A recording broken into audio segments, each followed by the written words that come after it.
Audio Jungle.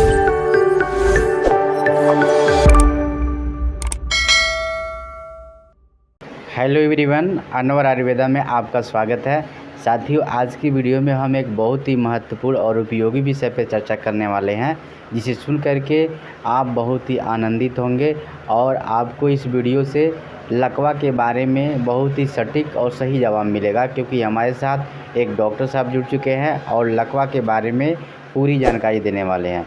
तो चलिए हम शुरू करते हैं वीडियो को और जानते हैं डॉक्टर साहब से।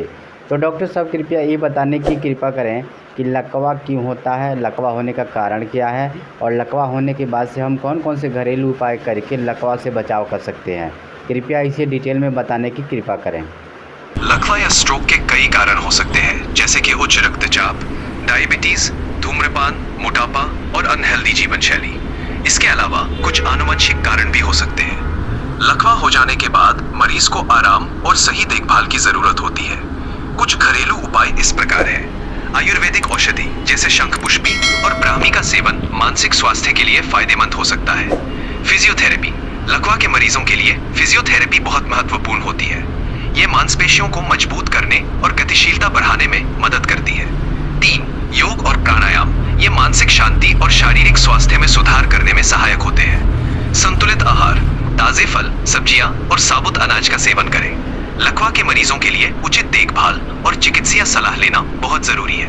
आप अपने डॉक्टर से परामर्श लें और उनकी सलाह के अनुसार ही उपचार करें। डॉक्टर साहब, कई बार सुनने में आता है कि लकवा होने के बाद से ब्रेन में क्लॉटिंग हो जाती है, यानी कि ब्लड का थक्का जम जाता है। वो किस कारण से होता है?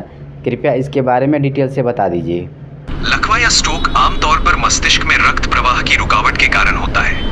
जब मस्तिष्क में किसी रक्त वाहिका में रक्त का थक्का जम जाता है या रक्त वाहिका फट जाती है, तो मस्तिष्क के उस हिस्से को ऑक्सीजन और पोषक तत्व नहीं मिल पाते, जिससे मस्तिष्क के उस क्षेत्र में क्षति होती है। इसे ही स्ट्रोक या लकवा कहा जाता है। स्ट्रोक के मुख्य कारणों में शामिल है: 1. उच्च रक्तचाप, हाई ब्लड प्रेशर। ये रक्त वाहिकाओं को कमजोर कर सकता है और रक्त के थक्के बनने का खतरा बढ़ा सकता है। डायबिटीज, ये रक्त वाहिकाओं को क्षति पहुंचा सकता है, जिससे रक्त प्रवाह में बाधा उत्पन्न हो सकती है। 3. धूम्रपान, ये रक्त वाहिकाओं को संकुचित कर सकता है और थक्के बनने की संभावना बढ़ा सकता है। उच्च कोलेस्ट्रॉल, ये रक्त वाहिकाओं में प्लेक जमा कर सकता है, जिससे रक्त प्रवाह में बाधा उत्पन्न हो सकती है। 5. मोटापा, ये कई स्वास्थ्य समस्याओं का कारण बन सकता है, जिनमें स्ट्रोक का जोखिम भी शामिल है। स्ट्रोक से बचाव के लिए स्वस्थ जीवन शैली अपनाना और नियमित जांच कराना महत्वपूर्ण है। तो बहुत बहुत धन्यवाद डॉक्टर साहब, हमारे साथ जुड़ने के लिए, हमें समय देने के लिए आपको बहुत बहुत धन्यवाद है कि आपने इतनी सटीक और अच्छी जानकारी दी।